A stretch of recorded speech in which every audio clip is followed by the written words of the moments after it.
for giving up their time this evening to come on down.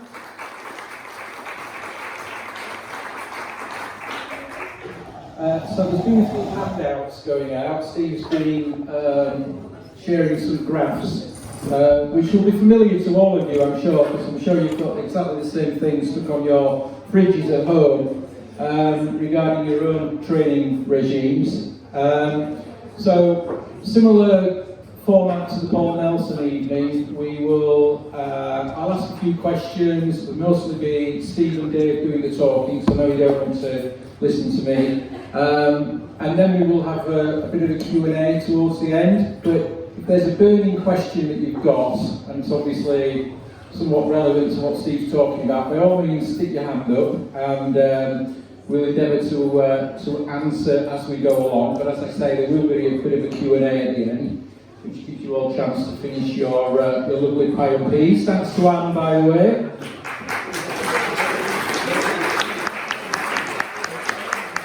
And this is quite an important part of our fundraising, of course, the Yorkshire Air Ambulance and Wetherby Food Bank. Okay, so without further ado, thanks, Rob.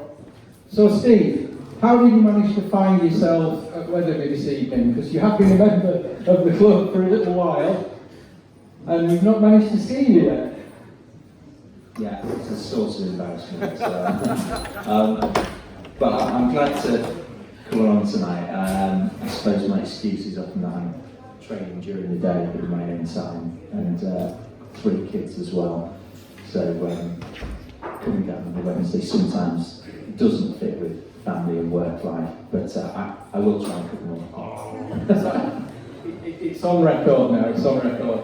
So that was only a little bit of a wine, gentle wine, will Steve, to ease us in. Of course, what we've come down to talk about this evening is your own unique, how unique it is, I'm not sure, but your own slam on running, and it's great that you brought Dave down, your coach. Is that the correct term? Advisor, I like that. He does if he wants. Are you a bit of a Svengali figure, Dave? Or? Yeah. So Steve, I think you were just going to talk us through some of your most recent efforts. Particularly, I think York was the sort of flagship event for you last year, and that was a club record, I believe. Rob, I'm right in saying that. Yep. Do you want to just talk us through a little bit about your build-up to York? Is that okay? Yeah, if it's okay, what I might do is just go back a few steps. I can come on to York, but just to sort of set the scene about the training programme, because I suppose there's a prequel and a prequel to York, if it's helpful. So I suppose the point in time to sort of pick up the history for me in running was, I've been running for about 10 years, but then I got introduced to Dave in May 2018 by a work contact, and up until then I'd just been a keen runner, so putting my own programmes together, doing a fair bit of volume, following some principles in terms of hard and easy, maybe doing 1 fast session a week, and that got me to a good standard. I was doing my 10Ks, half marathons and improving, but I got to a point where I suppose I wondered how much further I could get, particularly when my wife became pregnant with our 3rd child, and I thought I'm not going to be able to train very much anymore, or won't be able to train and do as many miles, which is about the time I met Dave, actually, as I say, through a work contact, and I hadn't really applied any major structural science to my training before, but I was kind of all ears really to Dave's methodologies, which is principally about training via heart rate and lactate threshold training. So we did a test, didn't we, as you do with all athletes when you first meet them, and basically that involved jumping on a treadmill and running at certain speeds, and as you're running, your finger gets pricked, a blood sample's taken, and what Dave's testing for is how many millimoles of lactate is in your blood, because as you exercise, do a little bit of science here, but not much because I'll be out of my depth quite quickly. But as you're exercising, any form of exercise, you will start to produce lactate in your blood. Now, when the level of lactate exceeds 4 millimoles per milliliter, Correct. You will start to struggle and you will not be able to go much further. Now, that first graph kind of demonstrates this point. I'm sorry because I didn't do many printouts, but if you can see it or if you pass it around, what this graph shows on the left-hand axis is the blood lactate in millimoles. So the red line there is effectively showing a runner who, again, if you go on the bottom axis, if they're going 13 kilometres an hour, then 14, 15, 16, 17, for a while the blood lactate is not rising. When the runner gets to about 19 kilometres an hour, the line starts to go up quite steeply, and that's because the level of lactate is starting to rise at a more rapid pace. When it gets above 4 millimoles, that's when, as I say, any athlete's going to start struggling, slowing down, running out of energy. So the principle of the training is to find that threshold point, i.e. what is the level of effort that you can maintain which is producing lactate below 4 millimoles per milliliter, because when it's at that level, you can break it down as quick as it's being created. You can process it quicker than it's accumulating. Yeah. But once you get above 4, 5, 6, that's it. That's when you're deep into the red zone and you're going to have to stop. And the principle of the training is to train in this sort of golden zone, which I suppose is the steady zone on the graph of the day. Yeah. So the more miles, the more time you do in that zone, effectively you can push out the level. So you can do higher and higher speeds, but still maintain your lactate below 4 millimoles. And of course that means you're getting faster and fitter. And if you can maintain that effort for longer, you'll be running faster half marathons. So, sorry, that's the kind of sciencey bit. But I just thought it was important to sort of, mention that, because that's essentially the core principle of the programme. So having been tested, and understanding, I suppose, my fitness level and the level at which 4 millimoles of lactate was being produced in my blood, i.e. the pace at which that would start to get too much, the programme was essentially created from there, and that's where I started to sort of take on the programme, apply a bit more sort of science and structure to it, and make sort of steady improvements since. To just sort of finish that chapter, we had our third child, and then I did 20% less miles. So she was born in April, and I had a marathon in October, and I said to Dave, is there any way I can beat my PB in October 2018? And he said, yes, you can. Even though I was going to be training and doing 20% less mileage, because I was applying the principles of the programme, I went down from a 244 to a 242, which I was astounded by, because for me, I thought marathon improvements were all about volume, only about volume, and it is a lot about volume, but it's also about the composition of training and the pace at which you do key sessions. Anything you would add to that? So, if I'm understanding you correctly, is the 4 lactate, is that the same for me as it is for Steve, as it is for any runner? Yeah, the principle still It's remains. just a question of when we would hit that particular threshold, and then you're working on moving that pace upwards to the point where you're going faster but you've still not reached that 4. Yeah, we would find where that 4 millimoles occurs in your system, and then look at your training, and then think like, is he training too fast or is he training too slow, and then build his program. That's how we would build it. So just on that, so again, I've been retested by Dave 2 or 3 times. So when I first went to him, I would be on the treadmill, and he would say to me, right, we're at 344 per kilometre, you're going to run it for 3 minutes. We'd do the test, and he'd say, right, that's a 3.8. 6 months later, I might be doing the same sequence of speeds on the treadmill, but I might be doing 3:38 for 3 minutes, and he's testing it, and that's the 3.8. The point being, as you just pointed out, is that I'm running a faster pace that's producing the same lactate, and that is because of the training I've done in the intervening period. And is there anything else that impacts lactate? Diet, or is it all about pace and heart rate? I'm interested. No. Training is very effectively by nutrition, sleep, hydration, stress, things like that. But actually, the production of lactate is down to the heart rate that you run at to be able to produce that. So that's why I don't like GPS watches. I don't think they work, because if you run at 7-minute miles and you've had a stressful day, it could be too hard. But if you've had a day off and been eating well and relaxed, it could be too slow. So by working off heart rate zones, that's the true indication, because life is a little bit like that with work and stress and families. And if you're running 100 miles a week, it doesn't matter if you run 20 of them too slow or too fast. But just as Steve said, you wanted to do 20% less volume of training and then still run a PB. So we have to be more effective with this training. And that's what we do with the lactate test, is we try and find the best efficiency within your program. Now that doesn't matter if you train 3 times a week or 13 times a week, it's still the same principle. And if some of these guys wanted to go and find out what their lactate threshold was, how would you go about doing that?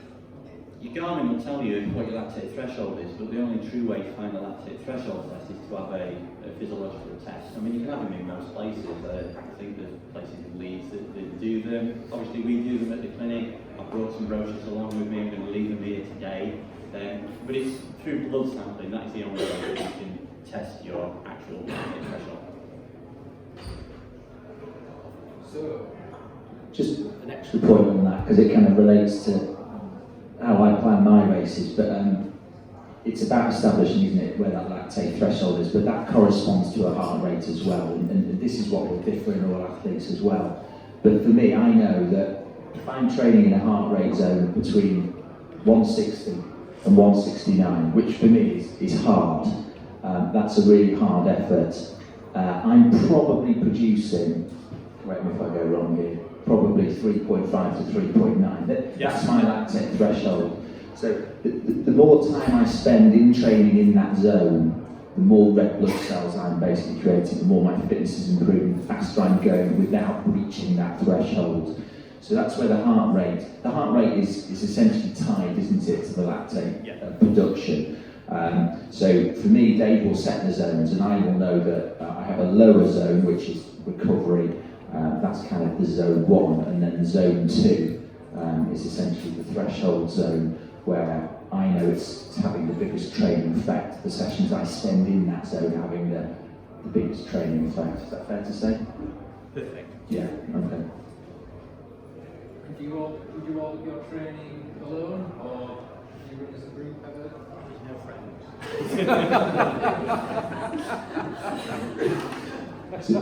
So you have a big training group at Blizzard, which is based down in Doncaster. Obviously, it's a bit far for me to get to and participate, but clearly you have lots of people in the programme, don't you, Dave, who all subscribe to your methods, clearly. But for me personally, I'm very dull. I train in Thorpe Arch Training Estate most of the time, which I have a deep affection for the place.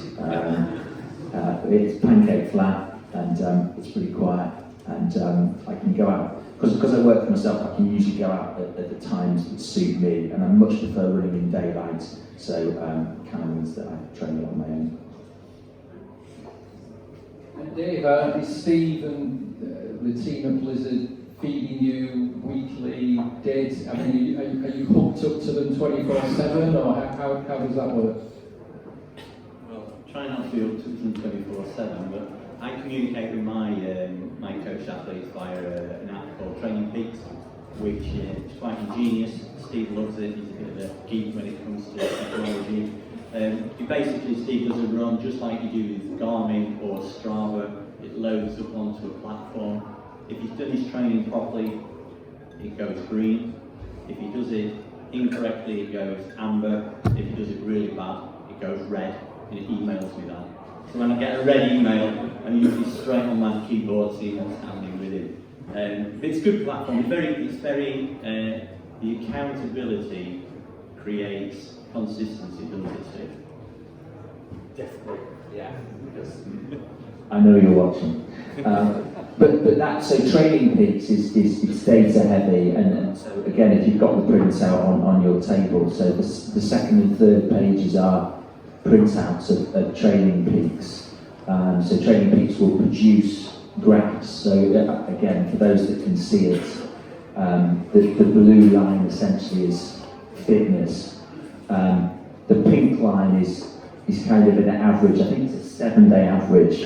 7-day average of the workouts that you're doing. So it'll take the 7 days or the 7 workouts around the workout that you've just done, produce an average. That creates the pink line. The harder you're working in training, the more miles, the more intense, the higher the pink line will be. And the yellow line corresponds to that because that's your fatigue. So the harder you're working and the higher the pink, the lower the yellow because you'll be knackered.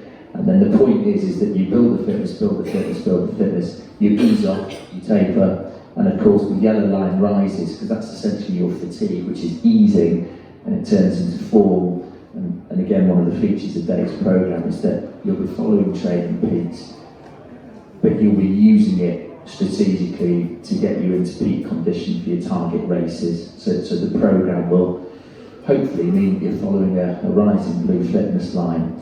And just as you hit race day, which I think is probably that little red dot there, that's when, of course, the yellow line is at its highest and you're feeling fresh and ready to race. And a lot of us, when we do race, and I think that this is proven by the science, because of the adrenaline and everything, there's about a 10%, between a 10 and 20% more speed that you can race at because of that adrenaline, but at the same time, is that what causes the potential bonk and drop off in performance? How do you manage that during the race? Just by looking at your heart rate, or is your heart rate already higher anyway because of the adrenaline? Well, the first thing I would say is that I don't think you can outperform your training. So my favourite saying to everybody is if you train crap, you run crap. If you train good, you run good. It's pretty simple. I think when you're doing races below half marathon and the exertion that you're giving is relatively short, you just need to run hard. But when you're doing races over a long distance like a marathon, to 80 from heart rate has been essential for us, hasn't it, Steve? But when you've done, well, every marathon that you've done, we've known what heart rate that you can sustain for a marathon. And what we've done is each marathon we just tried to get a little bit fitter. We haven't said, right, you go into a race day and we want to try and outperform your best ever performance. We know we can do a certain performance, we just need to get fitter going into that race so we get a peak performance out of it, really.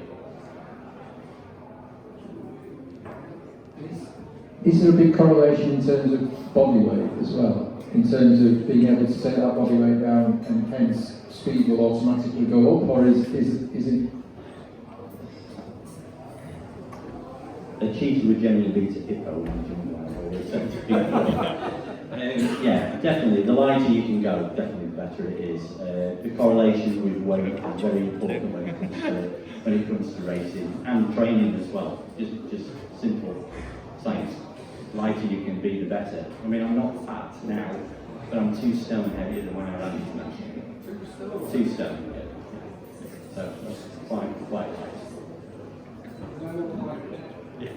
And as you said to me when I first met you, I was a definitely set for a runner.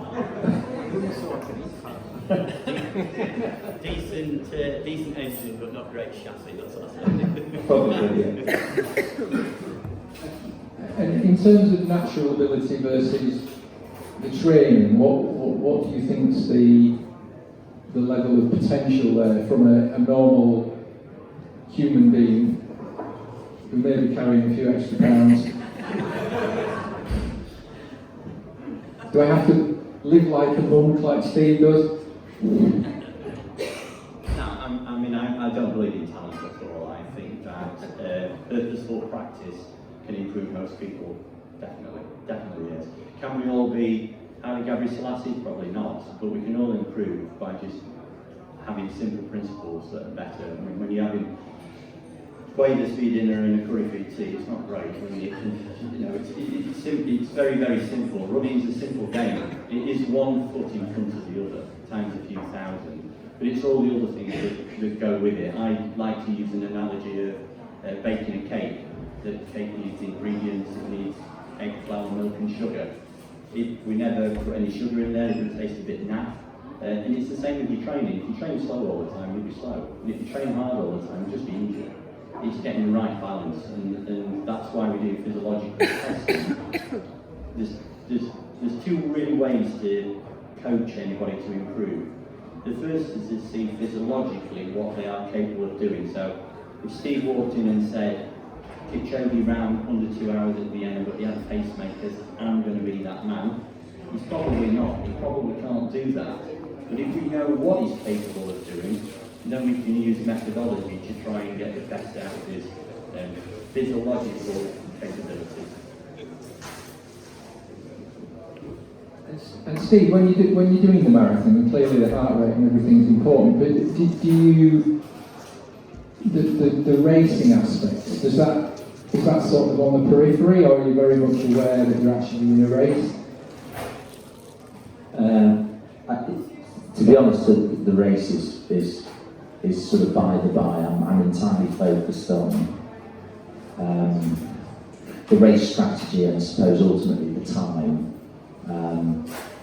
So York last year was my 14th marathon, and I mean, you know, they're all tough. They're all really tough, and getting the strategy right is really difficult because most people can do a half marathon, but marathon's a different ball game, and you know, a lot of people obviously get it wrong at 20, 22, 23. If you get the pacing slightly off in the first half, you know, it could cost you a 20-30% negative split. But if you get it right, then, you know, it's a fantastic feeling. I think what really came together at York, it was probably my best marathon of all the ones I've done from sort of nailing the strategy perspective. But the reason it went so well is because, and this was through a lot of discussions with Dave and a lot of planning, but you know, we analysed heart rate in the 3 or 4 previous marathons, and I had averaged a 165 average heart rate for the London Marathon 6 months prior, and then I'd done 2 other marathons at sort of 244, 242, where the average heart rate had been 162. So going into York 2019, I knew that I could maintain a 162 to 165 heart rate. So in effect, it almost takes the chance out of the equation, because all it did is turn the Garmin to the average heart rate screen, dialed up the pace to a point where I was sitting 162, and then maintained it. And you almost don't need to worry about the speed that it's producing, because if you're fit enough, it's producing a good speed, obviously. And I went through half in 118 on an average 162, and I knew that I would repeat that because I knew that I had done previous marathons in exactly that heart rate zone. I knew that I'd be able to repeat it again that day. Had I hit half in 166 and 116, I would have been in for a very nasty second half. But because I knew that I was within myself and the effort level was consistent with the previous marathons, I knew that I was going to have a good day. Very good. Any questions for the moment? Come on. So strategy on half marathons clearly defined like that, but when it comes to the short races like Dewsbury, how much of a factor? You clearly work racing with blinkers on. It's a different strategy altogether. You're probably using other runners around you just for that extra bit. Actually, no, it was the same.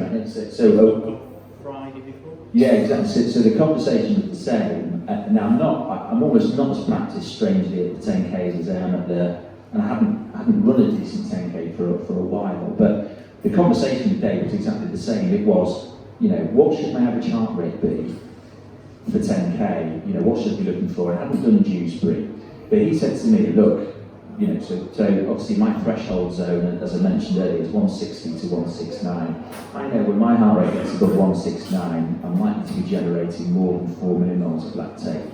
going to start to get into trouble. I'm in an anaerobic zone where my body will just start to shut down. So he said, try and get halfway with a heart rate of 168, 169. And if I've done that, I should be slightly within myself. You're turning it halfway, top of the hill, it's not a big hill, but then you're downhill all the way. So for me, I knew that would equate to 16, 17 minutes. And if the heart rate was drifting into sort of 170, 171, 172, I'd probably just about be able to hang on. I certainly wouldn't be able to maintain it, but you can maintain a certain period of time, can't you, depending on your fitness, once you're into that third zone. And that's exactly what happened. So my heart rate, if you looked at it on Strava, was basically 168 to 169 up to halfway, and then it was 171 all the way down the hill to the end. Now for me, I was keeping half an eye on that. When I got to about 7 or 8k, I knew that it was also generating the sort of pace that I thought I was potentially capable of, actually a little bit faster. And obviously that brought me home in the 33.19. But so I think, you know, when I do, I've got a lot of faith in this sort of general strategy. I think definitely future marathons, that's what's most critical, because the pacing strategy is so important. You can't really bonk a 10k. You'd have to go very badly wrong in the first sort of 5, 6k, but you can definitely get a marathon very, very wrong. So that's where the strategy becomes all the more important. But I think really, you know, for most races going forward, I'll be having a conversation with Dave around where the heart rate needs to be at different points in the race. You've got a few questions. Is the heart rate zone the same across all sports? No, it changes. So, for example, it's different on a bike compared to running because it's not as weight bearing. But the principle's still the same. It's just we've all got one heart, two lungs, and it all works in the same principle. There's different physiological zones for different sports. Obviously, rugby is a different sport to what running is. The closest one to running is rowing from a physiological point of view. But the principles remain the same. Although I primarily see lots of runners, I do actually see lots of motocross athletes as well, because they use the same principles to use heart rate training to get as fit as they possibly can.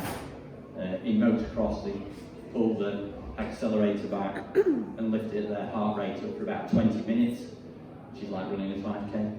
So it's the same principle, it's just a different sport that they do in comparison. How important is it to mix it up a bit, gym work and maybe cycling, or is Steve's training purely running? Well, with Steve, with time constraints and the busy lifestyle and a young family, we work mainly on his running, because that's all the time he has. If he had the ability to do yoga in the morning, strength and conditioning in the afternoon, having a massage 3 times a week, I'm sure he'd love to do that, but we've got to work on what we can. So we try and maximise his efficiency of time. Steve says to me, look, I've got this much time this week. We look to see what his key sessions are that he needs to get in. And then after that, if he gets anything else in, it's a bit of a Brucey bonus, and if he doesn't, it's not the end of the world. As long as we're getting that key sessions each week in, those are the main principles that we work on. Ideally, I think as athletes get a little bit older, we need to consider more strength and conditioning, because we can't do speed sessions like we did when we were in our 20s. I think it's worth perhaps either dropping a running day and doing a little bit more strength and conditioning to help recruit those fast twitch fibres. We've all got busy lives, you just got to do what you can do. That's what you need to do, really. But maximise the sessions that we've got. I'm sure we're all familiar with the typical sort of marathon training plan that says week 1 it's 10 miles, and week 2 it's 15 miles, and etc. You sort of build up to maybe 40 miles a week. Is the plan, in terms of your training philosophy, completely different, or is there still that gradual ramp up in mileage element to it? So my coach was a guy called Dave Cannon, who a few of you older guys might know as a fell runner, but Dave ran 2:11 for a marathon, came 4th in the Commonwealth Games, and to be honest, I use the same principles that Dave taught me, is that marathon training is a 14-week plan, but it's 12 actually with a 2-week taper. And what we like to do is have 3 course sessions, which is your long run, which is not too much slower than what you do your race time, maybe half a minute, a mile slower. A marathon pace session, you're going to run 26 miles at, in Steve's case, 6-minute miles. So he's got to get his body's energy pathways used to running at that. He's got to learn how to use his own fuel efficiently at that. So running at 9-minute miles or 5-minute miles, he's not going to get him to do that. And the third session is he needs to do something fast. He has to try and improve the economy of his engine. So by training higher levels at higher speeds, it makes his cruising speed a lot quicker. And basically we work on three main runs a week. And then if he wants to play badminton or play on skateboard or go for an easy run, I don't really mind. As long as you get those 3 key runs in, then anything else after that is pretty irrelevant. Not irrelevant, that's wrong, but it's not critical. I like people to go up to 22 miles. From a physiological point of view, there's not a massive difference between running 22 and 26 miles. I think some athletes, if they're a little bit inexperienced, like to go right up to 26, but I don't think there's any need for it. I think it leaves you too tired. And I also think it's important to get a race strategy in place to give you confidence, knowing that when you stood on that start line, that you can run the times that you wanted. I mean, and then I know Steve ran great at York, it was a fantastic run, but it wasn't really a surprise for us, was it? It's not really.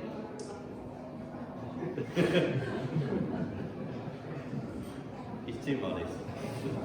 Just practically speaking, from a measuring heart rate point of view on the run, Yep. your chest strap, not wrist based, or what hardware have you got? So I think it's a 735. So it does have the heart rate in the watch. So I don't know if you probably see both sides, chest and wrist, and is there much.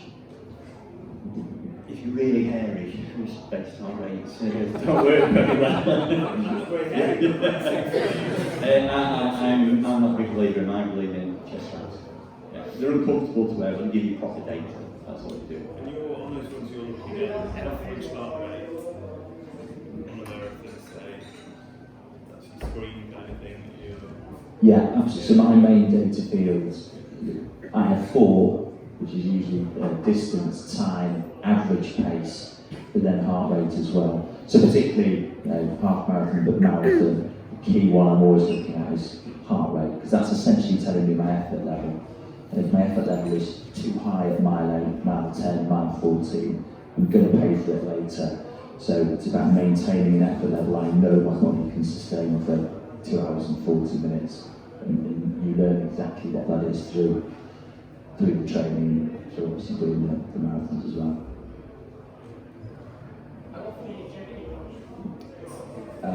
So all the time. Yeah. So in a race, so in the York Marathon, it was. I actually in the York Marathon I actually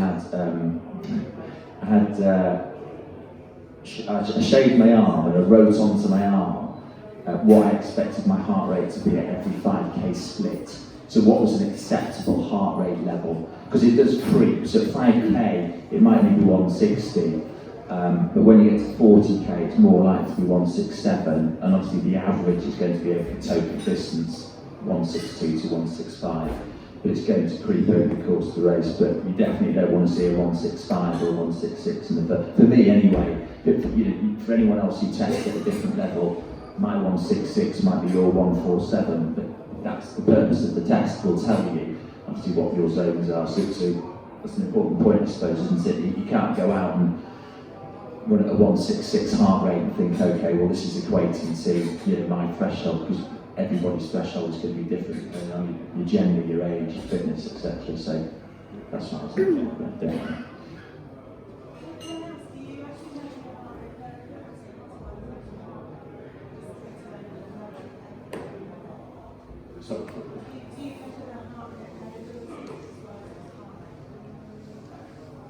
Sorry, how do you mean? Yeah, so heart rate variability. I think that's great. not many athletes measure that, but I think it's really good. I find that if it's 10 beats higher at any stage, you need to have an easy game. Definitely you need to do it. Very good indicator, yeah. But I think, resting heart rate. But I also think as well is that you need to record the data on why that variability has taken place. So it might be that you've had a crap night's sleep, or had a kebab for your tea instead of something decent. And I think you find patterns. I'm a bit of a nerd in that I've kept a handwritten training diary of every day I've ever ran since I was 13, and I've still got them. But patterns emerge, and you find certain patterns that you think, right, well that works, I'll stick to that. And going to bed at midnight and getting up at 4 o'clock in the morning doesn't work with training. So I think you can iron out a lot of variability. But I think it's a good thing. It tells you that when you're going to be ill and things like that. Mentioned about the 2 years about the creep. Previously about cardiac drift, that was an issue where your heart rate gradually increases over. Yeah, I mean most people would run a marathon where the heart rate goes like that, where you want to be running it where it goes like that. So cardiac drift is the more fatigue you get. So with the drift,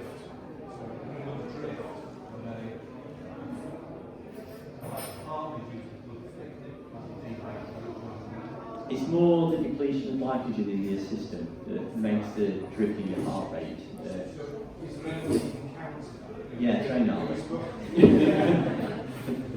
So you spoke about nutrition, for example. If your levels are depleted through the rest, particularly for a marathon, yeah.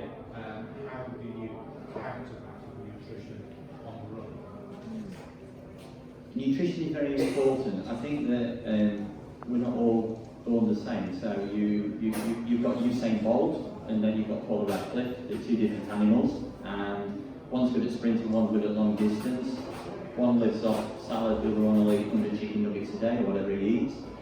And I think that determining where your more like where your DNA will be will give us a better idea of what nutrition you need to fuel the event that you've got. So clearly, Bolt's nutrition, if he wanted to run a marathon, would have to be more substantial than Radcliffe's because he burns matches quicker than her. So I think that it's not quite as simplistic as saying that I need to eat more carbs before I go for a run or something like that. It's more down to your skeletal muscle value. It's your mum and dad's fault, really. It's your DNA. Yeah. Yeah, people always say that. How do I improve? I say, get better mum and dad.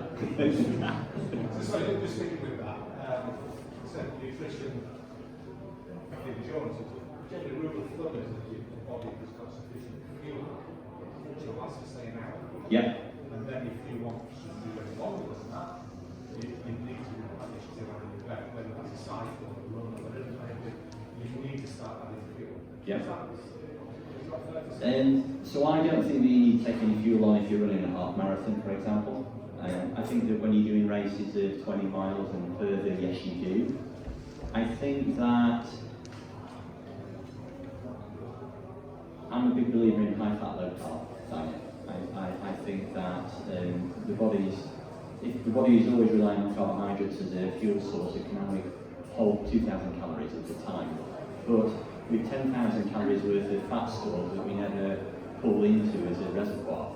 Now if we remove those carbohydrates and use the fat stores, then when we reintroduce carbohydrates, we've got 50 that we can go a little bit faster. So I'm a big believer in high fat, low carb as a diet. But it takes you don't do that overnight. So if anybody's doing a marathon this spring, you don't want to be trying high fat, low carb. You want to be starting it now to try it into the autumn. You know what? Yeah, have another one. Can I just start with Steve, when you did the York Marathon, like that from the start of the race, what was your kind of, when you take on fluids and when you take on gels, how often were you doing that? So actually, I don't think I had any gels for York. No. There's usually 2 Lucozade stations, I think, at York, and I'll always try and have maybe half a bottle of Lucozade at each one. I don't know how many calories that represents, but I have found actually that so I'm definitely not a convert to high fat, low carb because I'm just not disciplined enough about on my diet. I like sweet stuff too much. But I found, having done 14 marathons and obviously big training blocks for them, I have found over time I can get through those longer runs with less. And it's so clearly you just made the point that above 20 generally you need some kind of nutrition. But I found I can get through longer distances without it. So I'm not one of those people who has to, 18 gels around the belt on my waist or anything like that. I'll have a bit of Lucozade, and that's usually enough for me, to be honest with you. I've not had a sort of proper bonk, if you like, where you literally run out of glycogen. I've not had one of those since I think marathon number 1. So. Do you not like water as well? So just literally too long? Oh, sorry. Yeah. Always hydrating. So kind of little and often at most water stations. Making sure I also have that bit of Lucozade because I know it's got the calories in it. What was your first marathon? 3:19. Went through half in 1:29. So I did what everybody does, or most people do on their first marathon. I was overconfident, underprepared.